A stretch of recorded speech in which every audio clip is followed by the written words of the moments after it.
Hello viewer, আসসালামু আলাইকুম। আজকের এই ভিডিওতে আমি আপনাদেরকে দেখাবো কিভাবে আপনারা বিকাশ অ্যাকাউন্টের পিন রিসেট করবেন। তো আপনারা অনেকে আছেন যারা বিকাশ অ্যাকাউন্টের পিন ভুলে গেছেন। তো পিন ভুলে যাওয়ার পর বিকাশ অ্যাপ্লিকেশনে এসে আপনারা 3বার পিন ট্রাই করছেন, তখন আপনার পিনটা কিন্তু লক হয়ে যায়। এই যে দেখতে পাচ্ছেন এখানে আমার বিকাশ অ্যাকাউন্টের পিনটা ভুলে যাওয়ার কারণে 3বার ট্রাই করছি, তখন আমার বিকাশ অ্যাকাউন্টের পিনটা কিন্তু লক হয়ে গেছে। তো আজকের ভিডিওতে আমি আপনাদেরকে দেখাবো কিভাবে আপনারা বিকাশ অ্যাকাউন্টের পিন রিসেট করবেন। কোনো প্রকারের কাস্টমার কেয়ারে আপনার ফোন করা লাগবে না।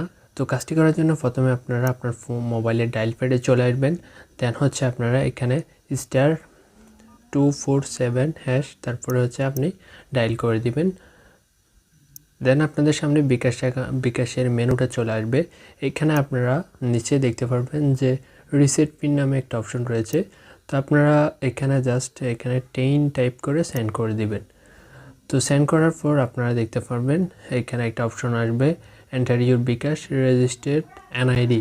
তো এখানে হচ্ছে আপনার বিকাশ অ্যাকাউন্টের যে এনআইডি দিয়ে আপনি বিকাশ অ্যাকাউন্টটা ওপেন করছেন, সেই এনআইডির নাম্বারটা হচ্ছে এখানে দিতে হবে।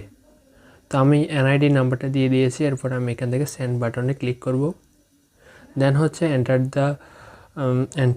দি 4 digit of your birthday year, অর্থাৎ এনআইডির বার্থডে ইয়ারটা এখানে দিতে হবে, লাস্ট 4 ডিজিট। দেন হচ্ছে আমার এখানে অপশন আসছে select a service from last 10 transaction in 90 day, অর্থাৎ আমি 90 দিনের মধ্যে কোনো ট্রানজ্যাকশন করেছি কিনা। তো এখান থেকে আপনারা যে ট্রানজ্যাকশন করবেন, সেন্ড মানি করলে 1 দিবেন, মোবাইল রিচার্জ 2, এভাবে হচ্ছে আপনি সিরিয়াল বাই দিয়ে দিবেন। তো আমি হচ্ছে মোবাইল রিচার্জ করেছিলাম, এর জন্য আমি হচ্ছে এখানে 2 দিব। হচ্ছে আমি কত টাকা মোবাইল রিচার্জ করছি, তো আমি হচ্ছে 80 টাকা মোবাইল রিচার্জ করছিলাম, তো এখানে আমি 80 দিয়ে দেবো। দেন হচ্ছে সেন্ড করব।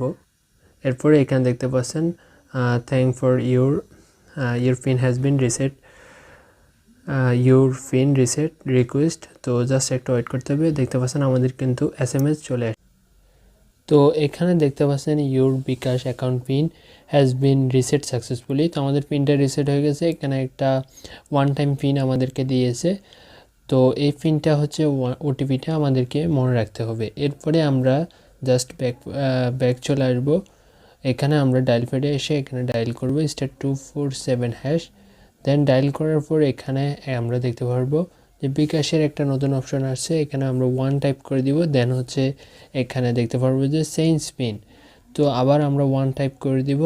দেন আমাদেরকে এখানে যে ওটিপিটা দেওয়া হয়েছে, তো ওটিপিটা দিতে হবে। তো ওটিপিটা হচ্ছে 32, তারপর হচ্ছে 846। তো ওটিপিটা দিয়ে দিয়েছি। এরপরে আমাদেরকে একটা নতুন পিন দিতে হবে, 5 ডিজিটের একটা নতুন পিন দিতে হবে।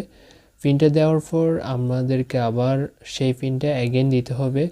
তো পিনটা দেওয়ার পর তো আমাদের পিনটা কিন্তু এখন চেঞ্জ হয়ে গেছে। এখন আমরা অ্যাপে লগ ইন